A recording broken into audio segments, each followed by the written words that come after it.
Welcome to देवकेएस academy. This is Kumar Krishna. आपकी उत्तराखंड की क्लासें यहाँ पे चल रही हैं, जिसके अंदर मैं यहाँ पे इतिहास अभी मैं कवर करा रहा हूँ। इससे पहले मैंने इतिहास के अंदर मैंने बात करी थी उत्तराखंड के संपूर्ण इतिहास को पढ़ने के लिए मैंने इसे 2 भागों में बांटा था। क्लियर है कि नहीं है? मैंने कहा था उत्तराखंड के इतिहास में सबसे पहले मैं ये देखता हूँ हमारा यहाँ पे प्रागैतिहासिक काल, ठीक है। दूसरा मैंने बोला था ऐतिहासिक काल। क्लियर है कि नहीं है? प्रागैतिहासिक कालीन जो मेरे स्रोत हैं, यानी कि प्रागैतिहासिक काल हमारा जो लिखा गया है वो यहाँ पे कुछ सोर्सेस के आधार पे लिखा गया है, जिन्हें मैंने अभिलेख बोला था, जो मैं लास्ट लेक्चर में यहाँ पे कंप्लीट कर चुका हूँ, ठीक है। जिनने वो वीडियो ना देखा हो, पहले उस वीडियो को देख लें, देन इस वीडियो पे आएँ। क्लियर हो गया? ठीक है। तो अपने उत्तराखंड के इतिहास को मैं आगे बढ़ा देता हूँ। मैंने कहा कि उत्तराखंड के इतिहास को पढ़ने के लिए मैंने इसे 2 भागों में बांटा।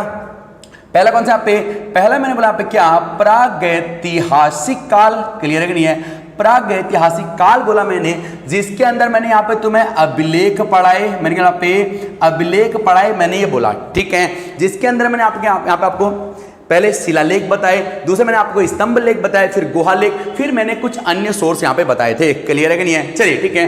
अब इसके दूसरे पार्ट के अंदर मैं चल देता हूँ, जिसे मैं बोलता हूँ कौन से यहाँ पे? ऐतिहासिक काल। कौन सा भाई? यहाँ पे ऐतिहासिक काल मैं इसे बोल देता हूँ। बहुत सिंपल सी बात, ठीक है। चलिए, अब जब मैं उत्तराखंड के ऐतिहासिक काल की बात कर देता हूं, यानी कि ये वह काल है, ये वो टाइम पीरियड है जहां से हमारे पास कहीं ना कहीं उत्तराखंड के इतिहास के लिखित प्रमाण हमारे पास प्राप्त होने शुरू हो जाते हैं। क्लियर है कि नहीं है? यानी कि इस काल के अंदर ही हम अध्ययन करेंगे उत्तराखंड के राजवंशों का। क्लियर है कि नहीं है? उत्तराखंड के राजवंशों का यहां पे अध्ययन किया जाएगा। क्लियर है कि नहीं है?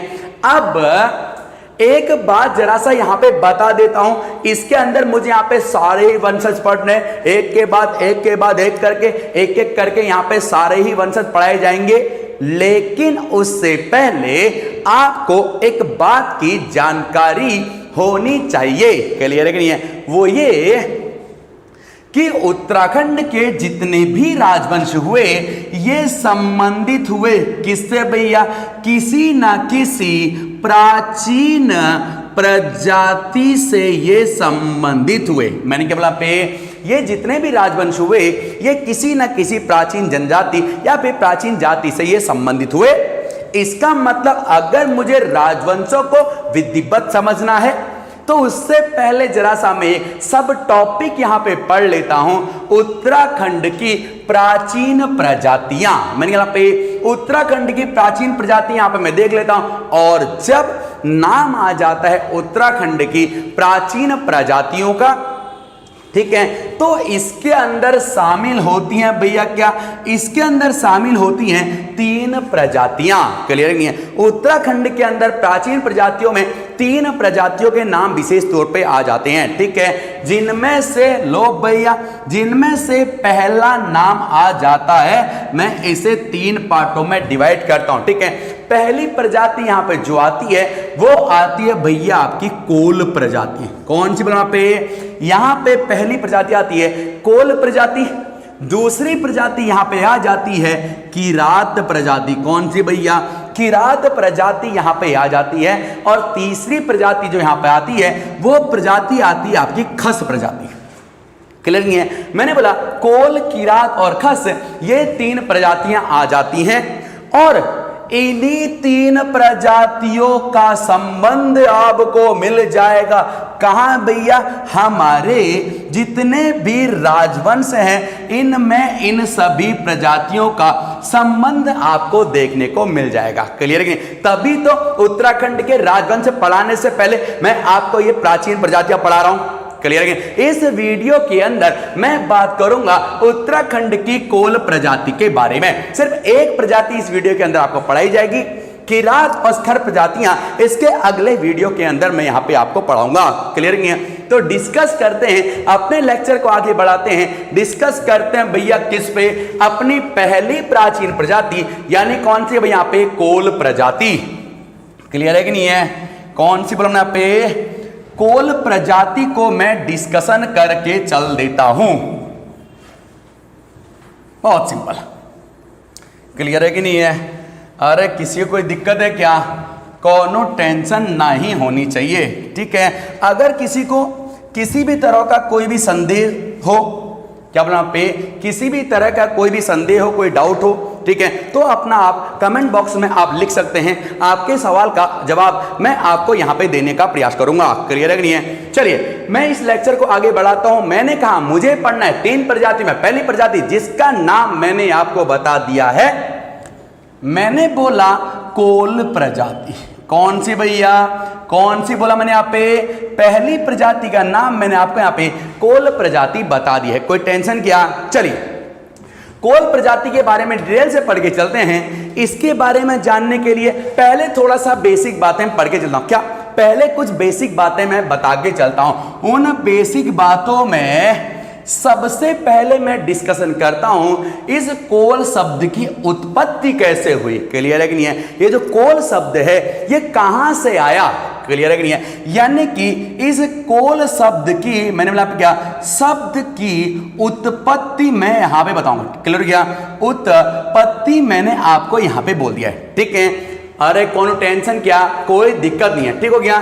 चलिए और दूसरी बात मैं यहां पे जो जान के चलूंगा इसके बारे में मैं जान के चलूंगा इस कोल प्रजाति के कौन कौन से अन्य नाम हुए भैया, क्या क्या इसके अन्य नाम हैं, मैं एक बात ये जान के चलता हूं। क्लियर है कि नहीं है? और मैं जान के चलूंगा तीसरी बात इसके बारे में, ठीक है, कि इस कोल प्रजाति की जानकारी मुझे कहां कहां से मिलती है। मैंने कहा पे इस कोल प्रजाति की जानकारी मुझे कहां कहां से मिलती है। बहुत सिंपल बात, क्लियर नहीं है? इसकी जानकारी मुझे कहां से मिलती है, मैं ये 3 बातें यहां पे जान के चलूंगा। क्लियर है कि नहीं है? बहुत ठीक है। बाकी और बातें मैं इसके आगे जान के चलूंगा। कोई टेंशन क्या, कोई दिक्कत नहीं होनी चाहिए। चलिए बात करता हूं कोल शब्द की उत्पत्ति की। किसकी बात करता हूं मैं यहाँ पे?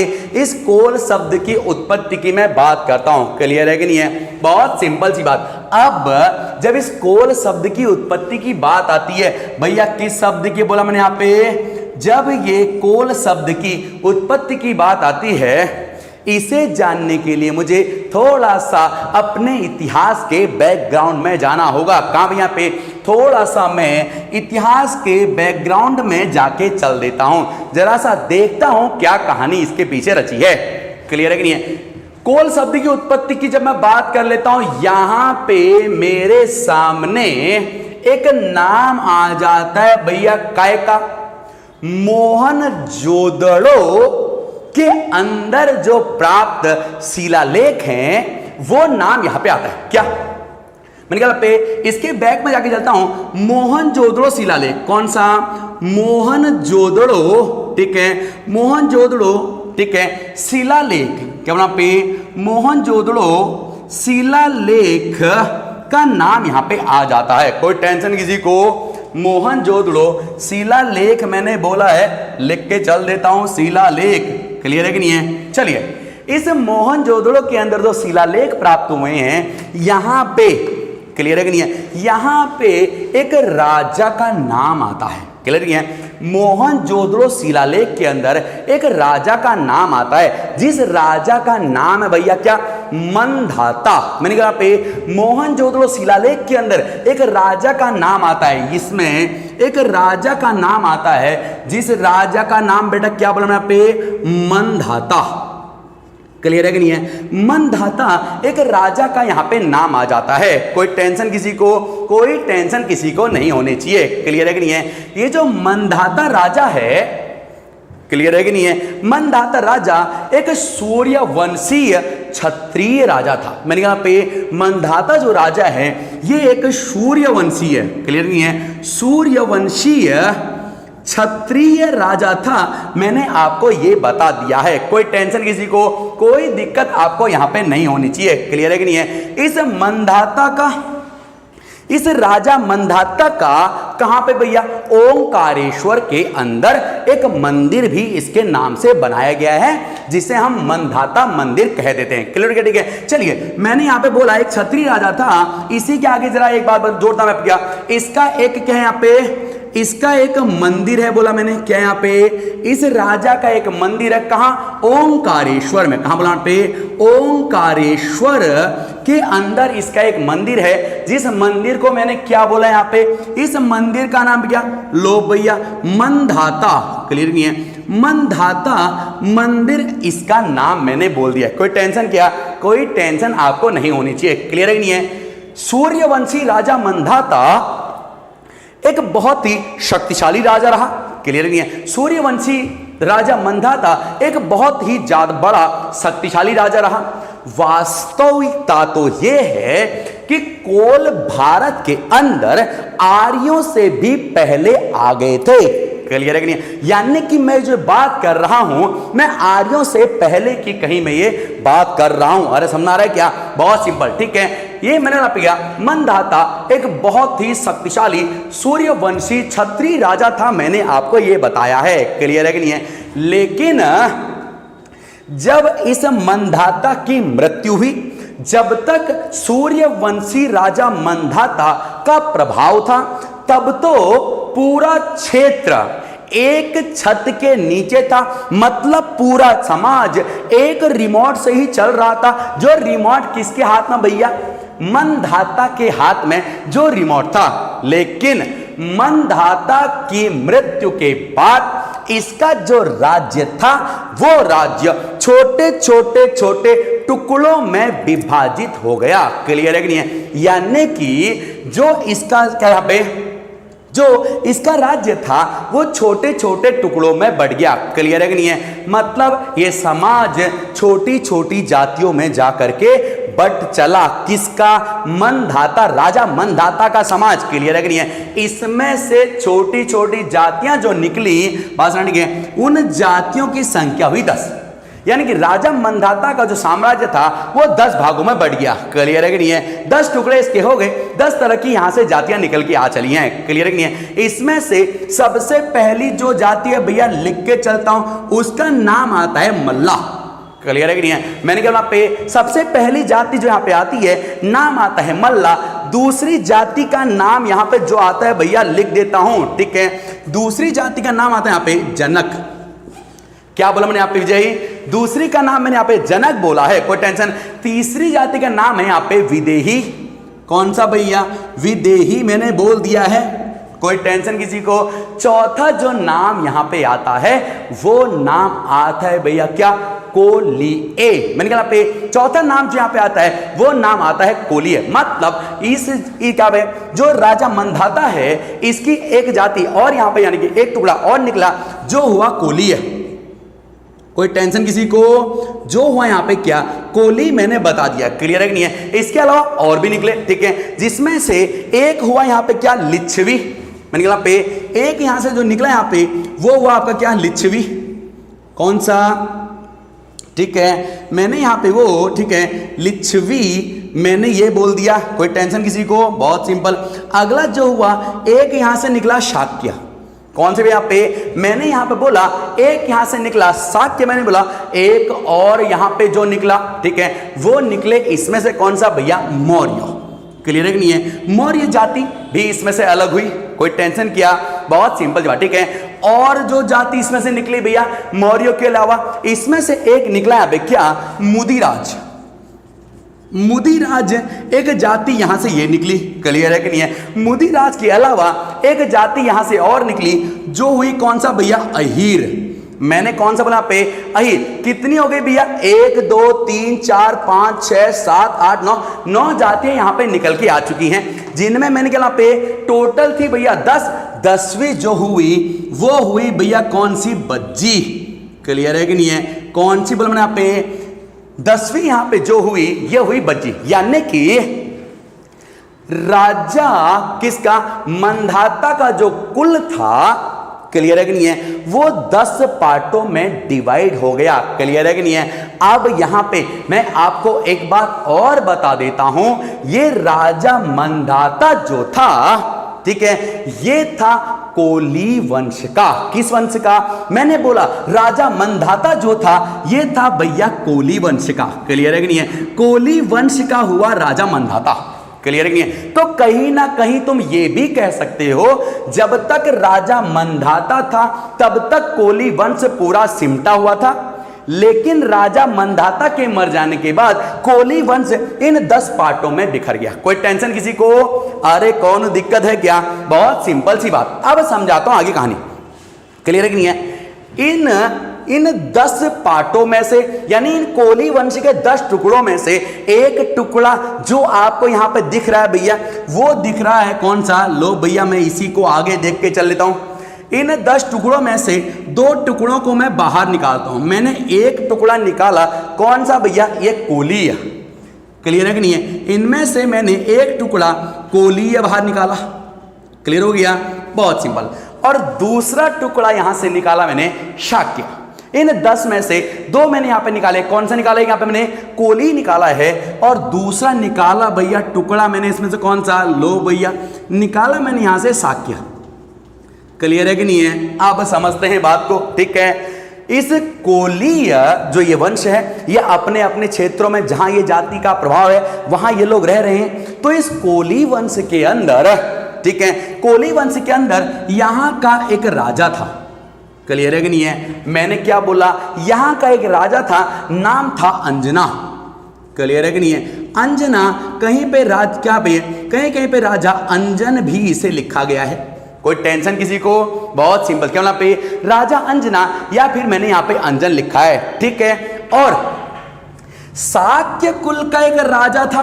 क्लियर है कि नहीं है? शाक्य कुल का एक राजा था, जिस राजा का नाम था भैया क्या? शुद्धोधन। क्लियर है कि नहीं है? क्या था इसका नाम? बोला मैंने यहाँ पे, इसका नाम था भैया, यहां का राजा था कौन? शुद्धोधन मैंने बोला, ठीक है। शुद्धोधन, इस राजा का नाम मैंने बोल दिया है। कोई टेंशन किसी को? कोई दिक्कत नहीं होनी चाहिए, ठीक है। चलिए अब समझाता हूं कहानी, ठीक है। कोली वंश का जो राजा था अंजना, इसकी थी एक पुत्री। क्या बोला मैंने यहां पे? अगर कुबेर भाई इसे अगर जूम कर पा रहे हो, क्लियर, तो तुम्हें यहां पे दिखेगा कोली वंश का मैंने एक राजा यहां पे बताया, जो कौन था? यहां पे अंजना बताया। इसकी एक पुत्री थी, क्लियर नहीं है, जिसका नाम था क्या? महामाया। क्लियर है कि नहीं है? इसका नाम मैंने क्या बताया यहां पे? इसका नाम था महामाया। लिख के चलता हूं, ठीक है। महामाया इसका नाम था। क्लियर है कि नहीं है? अब हुआ क्या? इस कोली वंश के राजा अंजना ने अपनी बेटी की शादी कर दी। क्लियर है कि नहीं है? अपनी बेटी की शादी कर दी भैया, किससे? शाक्य कुल के राजा शुद्धोधन से। क्लियर है कि नहीं है? किससे शादी कर दी भैया? यहाँ पे शाक्य कुल के राजा शुद्धोधन से। लो भैया ऊपर लिखा है शुद्धोधन से इनकी शादी हो गई। कोई टेंशन क्या? अब इन दोनों से, क्लियर है कि नहीं है, इन दोनों से हुई एक संतान। क्लियर है कि नहीं है? यानी कि महामाया और शुद्धोधन, ठीक है, इन दोनों से हुई एक संतान जो कि पुत्र रूप में पैदा हुई। क्लियर है कि नहीं है? जिसका नाम रखा गया भैया क्या? जिसका नाम रखा गया सिद्धार्थ। क्लियर है कि नहीं है? तो मैं ये कहानी आप समझ में आ चुकी होगी। ये कहानी चल रही है भैया किसकी? गौतम बुद्ध की कहानी चल रही है। क्लियर है कि नहीं है? बस ना, यही जो महामाया और शुद्धोधन का जो पुत्र हुआ, जिसका नाम मैंने आपको यहां पे क्या? सिद्धार्थ बोला, ठीक है। ये सिद्धार्थ आगे चल के गौतम बुद्ध के नाम से फेमस हुआ। क्लियर है कि नहीं है? किस नाम से बोला मैंने यहाँ पे? गौतम बुद्ध के नाम से। क्लियर है कि नहीं है? लो भैया, यही लड़का आगे चल के गौतम बुद्ध के नाम से फेमस हुआ। क्लियर है कि नहीं है? और बाद में जा करके इसी गौतम बुद्ध ने, ठीक है कि नहीं है, इसी गौतम बुद्ध ने, अगर आपको थोड़ा सा इंडियन हिस्ट्री पता हो, क्या बोला पे, अगर आपको थोड़ी इंडियन हिस्ट्री पता हो तो गौतम बुद्ध का जन्म 6th सेंचुरी बीसी के अंदर हुआ था। कहां भैया, यहां पे समझाता हूं एक बात को और एक्स्ट्रा, क्लियर है कि नहीं है। 6th सेंचुरी बीसी, कोई टेंशन किसी को? यहां मैंने बोला गौतम बुद्ध का जन्म 6th सेंचुरी बीसी के अंदर हुआ था, कोई टेंशन क्या? चलिए 6th सेंचुरी बीसी से पहले जो मैं यहां पे इतिहास पढ़ता हूं इंडियन हिस्ट्री के अंदर, वो आता है कौन सा? वैदिक काल। कौन सा भाई? यहां पे वैदिक काल वहां पे आ जाता है, क्लियर है कि नहीं है। यानी कि जिस कालक्रम को मैं जानता हूं कहां पे, 1500 बीसी से 600 बीसी के बीच का बदल गया, और 600 बीसी से आगे का जो काल हो गया कहां तक? 6 बीसी तक, क्लियर है कि नहीं है। यानी कि 600 बीसी से 6 बीसी तक का जो काल हो गया, इसे बोला मैंने क्या? 6th सेंचुरी बीसी, यानी कि 6ठी शताब्दी ईसा पूर्व। समझ आ रहा है क्या? बहुत सिंपल सी बात, ठीक है।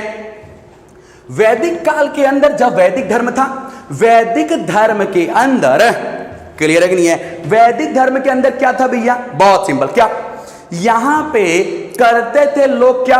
पूजा अर्चना और कर्मकांड, क्लियर है कि नहीं है। वैदिक काल के अंदर वैदिक रीति रिवाजों से पूजा अर्चना और कर्मकांड किया जाता था। समझ रहे क्या? बहुत सिंपल, ठीक है।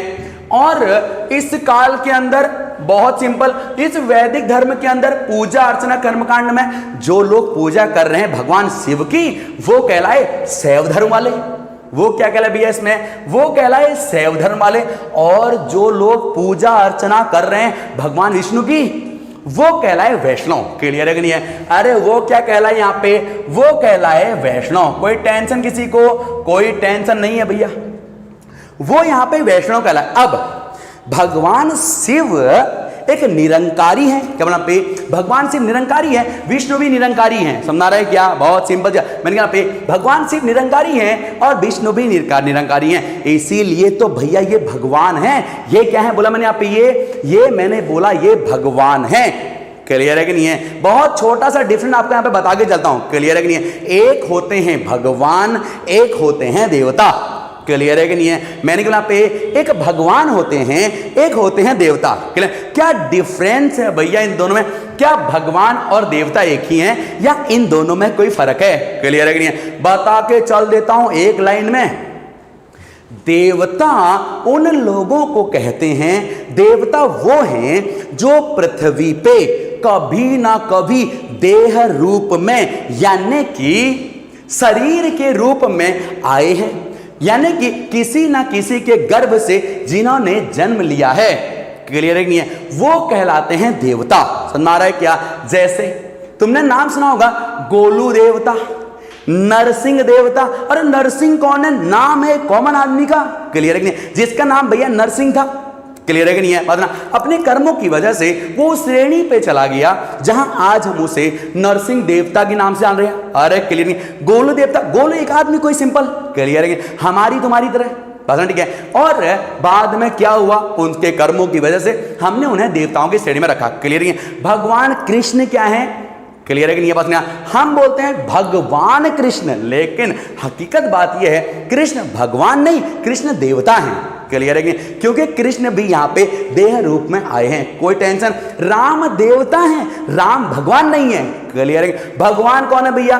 भगवान भोले भगवान है, क्लियर है। भगवान ब्रह्म भगवान है, समझ रहे क्या? विष्णु भगवान है, जो यहाँ पे देह रूप में नहीं आए, यानी कि जो अवतारी हैं उन्हें हम क्या बोलते हैं भैया? उन्हें हम बोलते हैं भगवान, क्लियर है कि नहीं है। आप मेरी बात सुन लो, जो लोग निरंकारी हैं, जो लोग कभी पृथ्वी लोक पे आए ही नहीं है, उनका आकार तो हमें पता नहीं है, तो कैसे पूजा की जाएगी उनकी? कैसा उनका स्वरूप है? कैसे पूजा की जाएगी उनकी? बात ना, उसके लिए एक ही रास्ता है भैया, कोई ना कोई मरगलत, क्लियर है कि नहीं है। बस यहाँ मैं बोल रहा पे उनकी पूजा कैसे की जाएगी, उसके लिए रास्ता निकाला गया किसका? मूर्ति पूजा का। क्या यहाँ पे? मूर्ति पूजा का यहाँ पे रास्ता निकाला गया। अरे कोई टेंशन किसी को? बहुत सिंपल सी बात, क्लियर है कि नहीं है। अब 6th सेंचुरी से पहले वैदिक काल के अंदर मूर्ति पूजा प्रचलित है, क्लियर है कि नहीं। अब यहाँ पे पूजा अर्चना कर्मकांड और बलि प्रथा बहुत चरम स्थिति में पहुंच गई है, क्लियर नहीं है। तो इसके चलते क्या हुआ? इसके चलते 6th सेंचुरी के अंदर ठीक है, वैदिक धर्म का विरोध किया गया। क्लियर है कि नहीं है? यानी कि 600 से 6 बीसी के अंदर इस वैदिक धर्म का यानी कि इस पूजा अर्चना और कर्मकांड का क्लियर नहीं है विरोध यहां पे किया गया, और इस विरोध को जो जनता के सामने लेकर के आए उनमें से 2 नेता है। क्लियर है कि नहीं है? अर्थ ना रहे क्या? किसी चीज का विरोध करने के लिए किसी ना किसी एक सामने किसी को हमें सामने आना पड़ेगा। क्लियर है कि नहीं? तो यहां पे वैदिक धर्म के विरोध में जो 2 लोग सामने आए उनमें से एक हुए यही गौतम बुद्ध। मैंने कहा पे इनमें से एक हुआ भैया गौतम बुद्ध, और दूसरे हुए महावीर स्वामी। कौन है यहाँ पे? महावीर स्वामी यहाँ पे दूसरे हुए। कोई टेंशन किसी को? बहुत सिंपल। और जिन लोगों ने फॉलो किया गौतम बुद्ध को वो लोग बौद्धिस्ट कहलाए, उनका धर्म हुआ बौद्ध धर्म। क्लियर है कि नहीं है? और जिन लोगों ने फॉलो किया महावीर स्वामी को, क्लियर नहीं है, ये लोग कहलाए जैनिस्ट, और इनका धर्म हुआ जैन धर्म। क्लियर है कि नहीं? इसको इंडियन हिस्ट्री के अंदर 3 लेक्चरों में पढ़ाता हूं। क्लियर है कि नहीं है? तो यहां पे तो मैं आपको यहां पे बहुत ही शॉर्ट में बता दे रहा हूं। क्लियर है कि नहीं है? बहुत सिंपल जी बात। ठीक है, तो मैं बात कर रहा था कहां पे? मैंने बोला था, ठीक है, मैंने बोला कोली वंश और शाक्य वंश से बदल गया, यहाँ के महामाया शुद्धोधन के बीच से संतान। मैंने यहाँ पे कौन सा? गौतम बुद्ध के रूप में। ठीक है, जिनका बचपन का नाम सिद्धार्थ था। कोई टेंशन क्या? कहने का मतलब क्या? कहने का मतलब ये कि गौतम बुद्ध जो हुए वो किस कुल से हुए भैया? कोलीय वंश से हुए। क्लियर है कि नहीं है? गौतम बुद्ध किस वंश के हुए? यहाँ पे गौतम बुद्ध हुए कोलीय वंश के। क्लियर है कि नहीं है? और गौतम बुद्ध के कोली वंश के होने की वजह से इनके जो फॉलोवर हुए, मैंने कहा पे इनके जो फॉलोवर हुए, जो इनको मानने वाले हुए, जो इनकी पूजा करने वाले हुए, क्या बात है, वो कहलाए आपके क्या? कोल जनजाति के लोग। क्लियर है कि नहीं? क्या कहलाए वो कहलाए आपके कोली। कोई समझा रहा है क्या? बहुत सिंपल जी बात। ठीक है, तो मैंने यहाँ पे डिस्कशन किया, इनके नाम की उत्पत्ति को मैंने यहाँ पे डिस्कशन कर दिया है। क्लियर है कि नहीं है? चलिए इसी लेक्चर को मैं थोड़ा सा और आगे बढ़ा के चल देता हूं। कोई टेंशन किसी को? चलिए क्लियर किए करके चलते हैं। मैंने यहाँ पे इस शब्द की उत्पत्ति मैं आपको बता चुका। अब जरा सा देखते हैं जो यहाँ पे क्या गौतम बुद्ध से जो यहाँ पे चल रहा है वंश, यानी कि ये कोल वंश, इसके कौन से और अन्य नाम हैं? क्लियर नहीं है? इसके अन्य नाम कौन कौन से हैं जरा देख के चलता हूं। क्लियर है कि नहीं है? बहुत सिंपल सी ये बात हो। चलिए कोई टेंशन किसी को? इसके अन्य नामों में पहला नाम आता है भैया किसका? कोरी। कोल बस ठीक है, कोल लोगों को ही क्या बोलते हैं भाई? यहाँ पे कोरी बोलते हैं। क्लियर है कि नहीं है? बहुत सिंपल। और इस कोरी को ही और शॉर्ट में कर दिया गया, इसी को बोल दिया गया कोली। क्लियर है कि नहीं है? क्या कर दिया गया इसके यहाँ पे? कोरी को थोड़ा और शॉर्ट कर दिया गया और इसे बोल दिया गया यहाँ पे क्या? कोली मैंने बोला। ठीक है, पोली के अलावा, ठीक है, कोली के अलावा इन लोगों को जो बोला गया भैया, इन्हें यहाँ पे क्या? पुनकर भी बोला गया। क्या? इन्हें यहाँ पे पुनकर भी बोला गया, मैंने आपको ये बता दिया है। क्लियर है नहीं है? इसके अलावा, ठीक है, कोली लोगों की जो भाषा हुई वो भाषा हुई मुंड भाषा।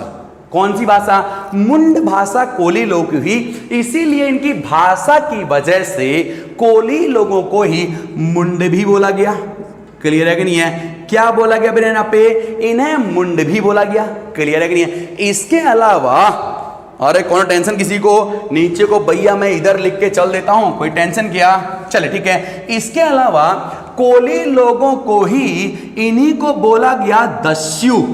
क्लियर है कि नहीं है? कोली लोगों को ही क्या बोला गया यहाँ पे? इन्हीं को यहाँ पे दस्यु बोला गया, मैंने ये बोला है। कोई टेंशन किसी को? और कोली लोगों को ही बोला गया कुल्या। मैंने क्या बोला पे? कोली लोगों को ही कुल्या भी एक नाम दिया गया। क्लियर है कि नहीं है? इसके अलावा भैया ध्यान रखने वाली बात, कोली लोगों को ही बोला गया क्या? कौल। क्लियर है कि नहीं है? कौल नाम भी इन्हीं को ही बोला गया। कोई टेंशन किसी को? बहुत सिंपल सी बात। ठीक है, यानी कि कौल नाम भी इन्हीं को बोला गया। इसके अलावा इनको एक और नाम बोला गया बेटे यहाँ पे क्या? कोलिल। कोली लोगों को ही आगे चल के कोलिल भी बोला गया। कोई टेंशन क्या, यानी कि तुम्हारे पेपर में आ जाएगा उत्तराखंड की सबसे प्राचीन प्रजाति कौन सी है, तो भैया इनमें से जो भी ऑप्शन दिखे, कोरी दिखे, कोली दिखे, पुनकर, मुंड, दस्यु, कुल्या, कौल, कोलिल, कुछ भी दिखे, ये सभी उत्तराखंड की सबसे प्राचीन प्रजाति है। कोई टेंशन किसी को, कोई टेंशन किसी को नहीं होना चाहिए। क्लियर है। चलिए बात करता हूं इस कोल वंश के बारे में जानकारी कहां कहां से मिल रही है। कोई टेंशन क्या, इस कोल वंश के बारे में जानकारी कहां कहां से मिल रही है। क्लियर नहीं है। तो जब इस कोल वंश की जानकारी की बात आती है तो भैया इसकी जानकारी के दो स्रोत मेरे सामने आते हैं। कितने, दो स्रोत। एक स्रोत तो तुम्हें दिमाग में आ गया होगा, कौन सा, अरे भैया यही होगा ना, मोहनजोदड़ो शिलालेख, जहां से हमें इस कोल की जानकारी मिल रही है। कौन सा सोर्स हो गया यहां पे, मोहनजोदड़ो। क्लियर है। लो भैया मोहन, ठीक है, जोदड़ो क्या बड़ा, ठीक है, मोहनजोदड़ो के अंदर भी मेरे यहाँ पे क्या, कोलों की, यहाँ पे क्या, इनके बारे में जानकारी मिल रही है। राजा मंदाता की कहानी पूरी बताई मैंने तुम्हें। क्लियर है कि नहीं है। जो एक कोली है, कोली राजा थे, मैंने आपको बता दिया। क्लियर नहीं है। और इनके बारे में दूसरी जानकारी जो मुझे मिलती है, ध्यान रखना, ठीक है, वो मिलती है मुझे एक पुस्तक से। ठीक है, एक पुस्तक का यहाँ पे नाम आता है, नाम है क्या पे, कोली कबीले का इतिहास। क्या नाम बोलना पे, कोलीय कबीले का इतिहास मैंने बोला है। ठीक है, लिख के चलता हूं, कोलीय कबीले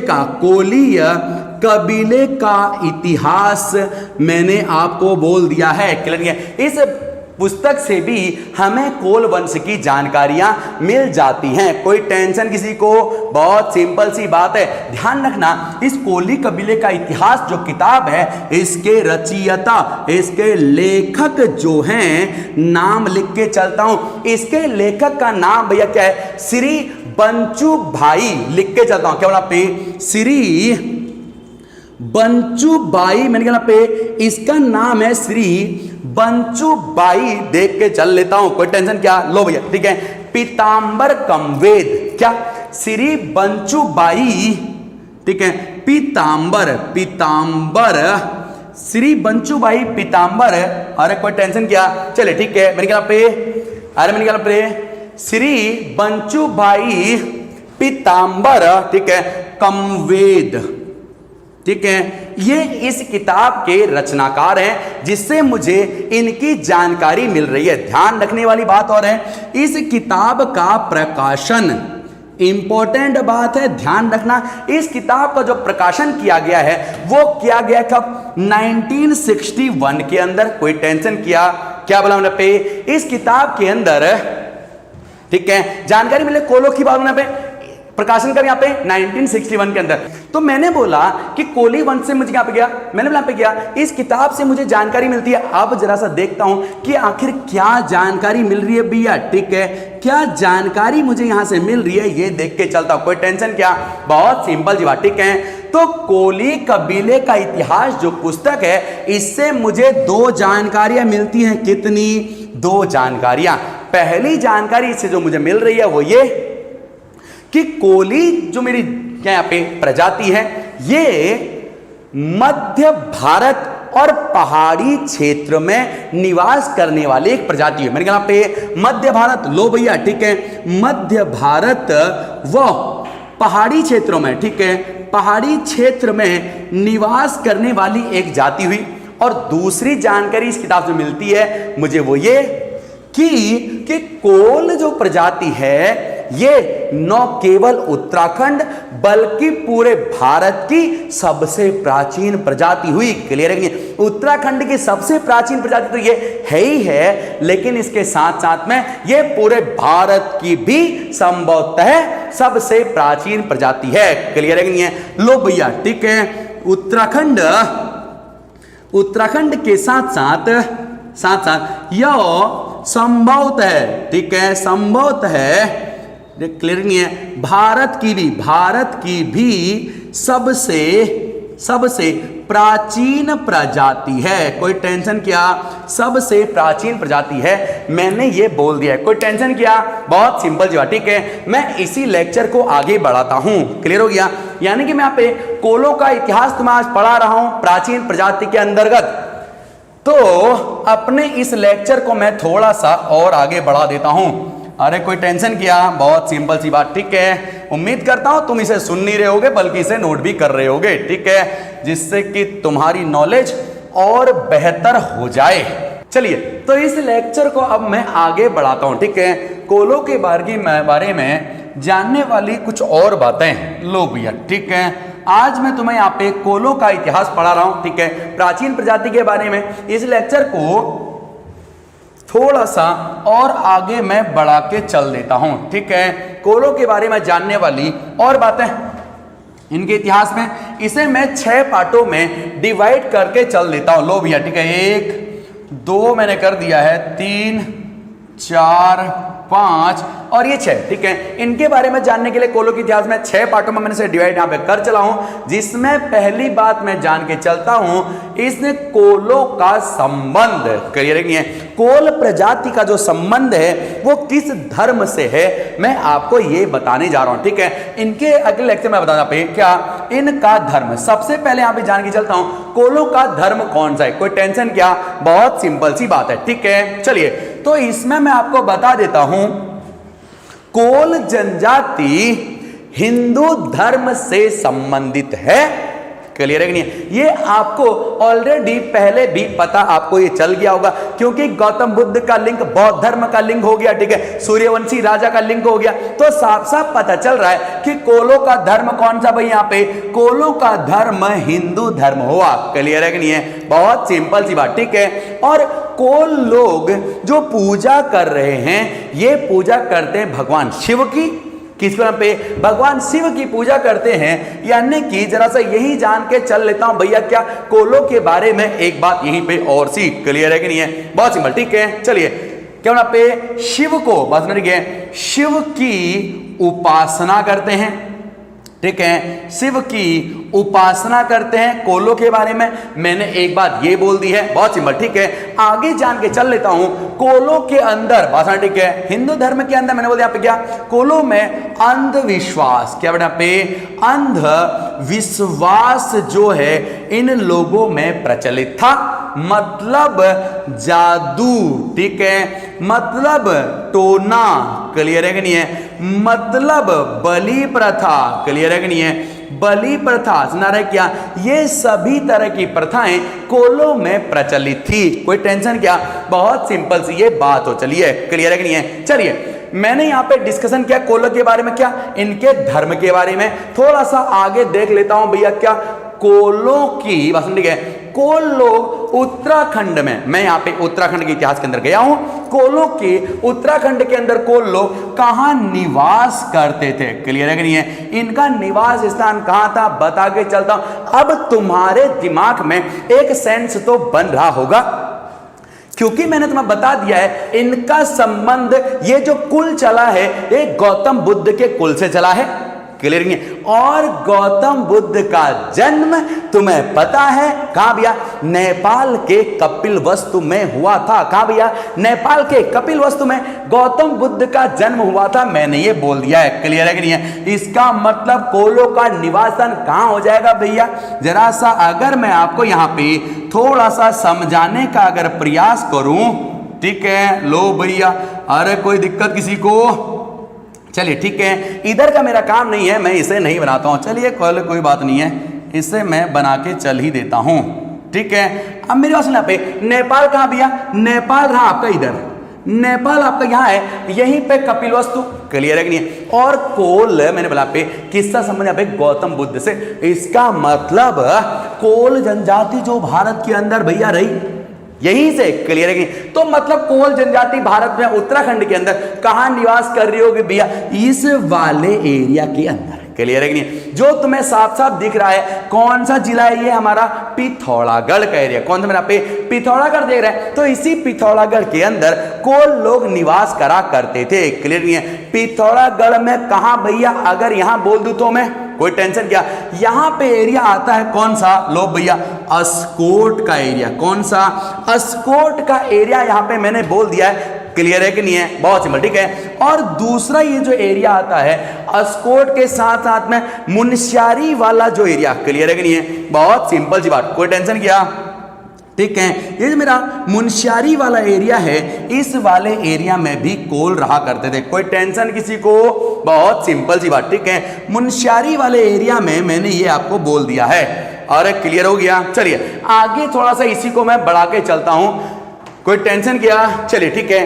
कोलों के बारे में एक और बात मैं आपको बताता हूं। कोल लोग आत्मा की सत्ता को, किसको, आत्मा की सत्ता को ये स्वीकारते हैं। क्लियर नहीं है? आत्मा की सत्ता को स्वीकारते हैं, मैंने आपको ये बता दिया है। कोई टेंशन क्या, बहुत सिंपल सी बात है, ठीक है।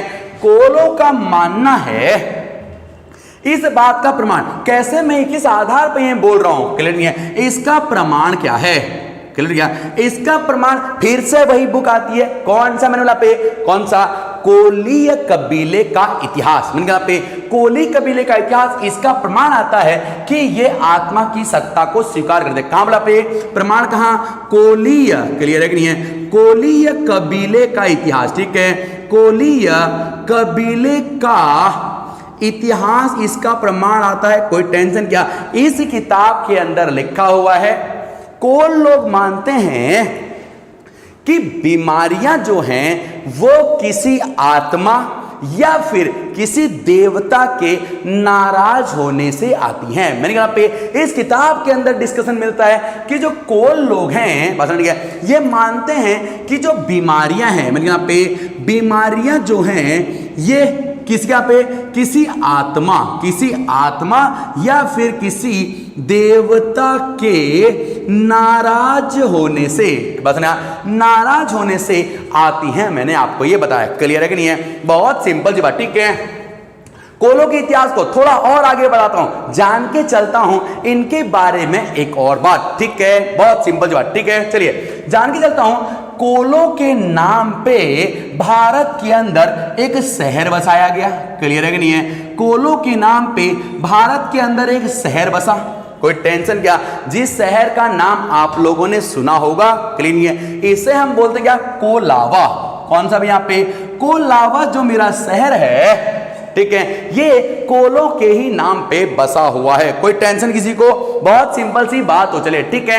एक बात और जान के चल लेता हूं, कोलों का नृत्य, क्लियर है कि नहीं है?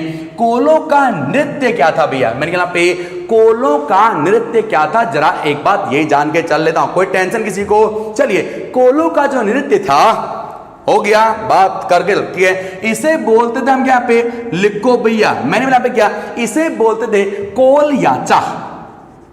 कोलों का जो नृत्य था उसे कोल याचा बोला गया है। क्लियर है कि नहीं है? कोई टेंशन, पेपर में पूछ लिया जाएगा।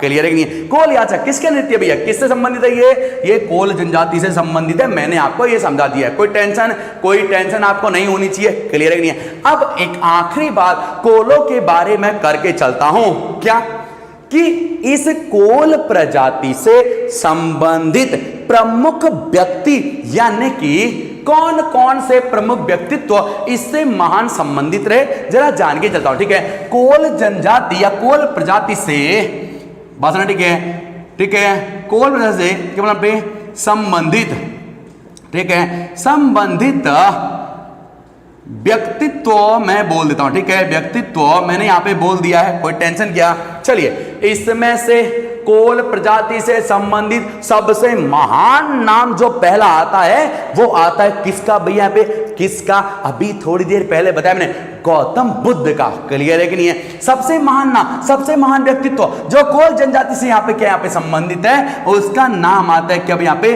गौतम बुद्ध। क्लियर है कि नहीं है? गौतम बुद्ध का यहाँ पे नाम आ जाता है। कोई टेंशन क्या, कोई टेंशन नहीं होनी चाहिए। कोई टेंशन किसी को? बहुत सिंपल सी बात, ठीक है। चलिए इसके साथ साथ में एक और नाम जो तुम्हारे दिमाग में ऑलरेडी आ जाना चाहिए कि कोलों से संबंधित सबसे महान व्यक्तित्व और कौन सा होगा। क्लियर है? कोलों से संबंधित महान व्यक्तित्व में एक नाम आता है भैया किसका, जो मैं पिछले बहुत देर से यहां पे बोल रहा था, एक राजा का नाम। कौन सा? मंधाता। क्लियर है? राजा मंधाता, जिन्होंने उदय किया किसका? इस वंश का। कहीं ना कहीं तुम ये बोल सकते हो कि कोल वंश जो है मंधाता का ही वंश है या उन्हीं से इसका उदय हुआ है। क्लियर है कि नहीं है? लो भैया, दूसरा नाम किसका था पे? राजा मंधाता मैंने बोल दिया, ठीक है, बस ना, ठीक है। इन्हीं से ही, ठीक है, इन्हीं से कोलों का उदय माना जाता है, उदय माना जाता है। मैंने ये समझा दिया, कोई टेंशन किसी को? बहुत सिंपल जी बात, ठीक है। चलिए, कोलों से संबंधित तीसरा जो महान व्यक्तित्व आ जाता है, क्लियर, इसका नाम आता है भैया क्या क्या, लिख के चलना, ठीक है, महर्षि वाल्मीकि। क्लियर है कि नहीं है? महर्षि वाल्मीकि का संबंध भी इसी कोल प्रजाति से है। क्लियर है कि नहीं है? बहुत सिंपल करके चलता हूं, क्या बोला पे? महर्षि, ठीक है, वाल्मीकि मैंने बोल दिया, कोई दिक्कत किसी को? महर्षि वाल्मीकि भी कोल प्रजाति से संबंधित हैं, कोई टेंशन किसी को? जिन्होंने रचना करी है किसकी भैया? नाम आ रहा होगा दिमाग में, किसकी? रामायण की। क्लियर है कि नहीं है? महर्षि वाल्मीकि वो महापुरुष हैं, वो महान ऋषि हैं जिन्होंने रचना करी किसकी? रामायण की रचना करी, रामायण की रचना करी है। इसीलिए तो रामायण को महाराष्ट्र के अंदर, क्लियर नहीं है, रामायण को महाराष्ट्र के अंदर आज भी क्या? कोली वाल्मीकि रामायण कहा जाता है। क्या क्या बोलना पे? महाराष्ट्र के अंदर रामायण को आज भी क्या बोलते हैं पे? कोली वाल्मीकि। क्लियर है कि नहीं है? कोली वाल्मीकि रामायण इसे बोला जाता है। कोई और टेंशन क्या? कोई दिक्कत नहीं होनी चाहिए। क्लियर क्या? ठीक है। और मैंने कोल जाति से संबंधित चौथा महान नाम जिसका आता है, जो महान व्यक्तित्व आता है, वो आता है किसका भैया? संत कबीर का। क्लियर है? संत कबीर पता कोल जाति से ही संबंधित रहे हैं। क्लियर है कि नहीं? कौन सा बोला मैंने यहाँ पे? चौथा महान नाम जो आता है वो आता है भैया किसका? संत कबीर का। क्लियर है कि नहीं है? संत कबीर ने अपने दोहों के अंदर खुद ही एक बात बोली है। मैंने कहा पे संत कबीर ने अपने दोहों के अंदर खुद ही एक बात बोली है, मैं आपको ये बता रहा हूं। क्या? बहुत सिंपल जी बात, ठीक है, लिख के चलते आदमी समझ लिए। कहा है? कहत कबीरा कोरी। क्या बोला है? अपने दोहों के अंदर संत कबीर ने बोला है कहत कबीरा कोरी, मतलब ये कहने वाला एक कोरी है। और मैंने अभी थोड़ी देर बाद आपको बताया, यहां पे कोरी कौन लोग भैया? वही कोल लोगों का एक अन्य नाम कोरी भी था। क्लियर है कि नहीं है? तो संत कबीर ने अपने दोहों में क्या कहा है? कहत, मैंने लिखा कहत कबीरा, कहत कबीरा कोरी मैंने यहां पे बोल दिया। क्लियर है कि नहीं है? जिससे साबित होता है कबीर एक जुलाहा थे। क्लियर है कि कबीर एक जुलाहा था, ये बात तो हम सभी जानते हैं, ठीक है। और ये कोल प्रजाति से ही संबंधित है। कोई टेंशन क्या? बहुत सिंपल सी बात, कोरों का, कोल जाति का एक अन्य नाम मैंने तुम्हें बताया था भैया क्या? क्लियर नहीं है? राजा मंधाता की ही बढ़ गए यहाँ पे, ये सब यहाँ पे अलग अलग पार्ट थे। महाराज पे मंधाता का जो राज्य था, मंधाता कोली वंश के, और ये जो पार्ट है बता, ये जो कोली वंश 10 भागों में बटा, उसमें से एक अगर तुम्हें याद हो मैंने मौर्य भी बताया था, एक मैंने मौर्य भी बताया था। क्लियर है? और मौर्य से तुम्हारे दिमाग में एक नाम खटक जाना चाहिए। क्लियर है? मौर्यों से तुम्हारे दिमाग में एक नाम खटक जाना चाहिए। वो नाम कौन सा? वो नाम आता है किसका? बोला मैंने यहां पे भैया, चंद्रगुप्त मौर्य का। मौर्यों की जब बात आती है तो 16 महाजनपदों में से एक महाजनपद जो था भैया कौन सा? पे मगध। क्लियर? मगध के अंदर सबसे बड़ा साम्राज्य मौर्य साम्राज्य। क्लियर? उस मौर्य साम्राज्य की नींव जिसने रखी है चाणक्य के बल पे, क्लियर, वो आदमी हुआ कौन? यहाँ पे चंद्रगुप्त मौर्य, भारत का पहला सबसे बड़ा साम्राज्य जो था वो हुआ भैया के यहाँ पे मौर्य वंश। और भारत के सबसे बड़े सबसे पहला साम्राज्य की नींव रखने वाला जो आदमी हुआ उसका नाम हुआ कोली वंश का वो इंसान जिसका नाम हुआ भैया चंद्रगुप्त मौर्य। क्लियर है कि नहीं है? अगला नाम यहां पे जो आता है वो आता भैया कौन सा यहां पे चंद्रगुप्त मौर्य यहां पे अगला नाम आ जाता है। कोई टेंशन किसी को यहां पे नहीं होनी चाहिए। तो मैंने यहां पे बात करी कोलों के बारे में। क्लियर नहीं है? आज मैंने कोलों का इतिहास पढ़ा जिसके अंदर मैंने आपको इनके बारे में पूरा डिटेल से मैंने आपको यहां पे बता दिया है। कोई टेंशन क्या, बहुत सिंपल सी ये बात हो। चलिए ठीक है, इसका मतलब आज हम लोग एंटर हो चुके हैं उत्तराखंड के इतिहास के अंदर। इससे पहले के जो लेक्चर थे ठीक है वो इससे कनेक्टेड जरूर है, लेकिन उत्तराखंड का जो प्रॉपर इतिहास है वो यहीं से ही इसके अंदर घुसता है। क्लियर है कि नहीं? यानी कि उत्तराखंड के इतिहास का पहला, क्लियर है कि नहीं है, पहला और मेन लेक्चर जहां से शुरू होगा वो मेरा आज ये कोलों से ही शुरू हो चला है। क्लियर है कि नहीं? अगले वीडियो के अंदर हम यहाँ पे किरात प्रजाति, क्लियर है कि नहीं, खस प्रजाति को डिटेल से अध्ययन करेंगे। क्लियर नहीं है? बहुत सिंपल। ठीक है, अगर आप चाहते हो कि आपके पास क्लियर नहीं है अगले वीडियो का नोटिफिकेशन पहुंचे, ठीक है, तो इस चैनल को ठीक है लाइक करें, सब्सक्राइब करें और इसे शेयर जरूर करें। क्लियर है कि नहीं है? अगर मैं आपके लिए 1 घंटा निकाल सकता हूं तो 2 मिनट मैं आपसे भी जरूर चाहूंगा। क्लियर है कि नहीं? तो 2 मिनट निकाल के इस वीडियो को लाइक करें और इसे जरूर से जरूर जानने वालों को, अपने भाई बहन रिश्तेदार जो भी हैं सबको ये शेयर करें। क्लियर नहीं है? इसी आशा के साथ इस वीडियो को यहीं पे खत्म करता हूं। मिलते हैं नेक्स्ट वीडियो के अंदर बहुत जल्दी। थैंक यू, शुक्रिया, धन्यवाद।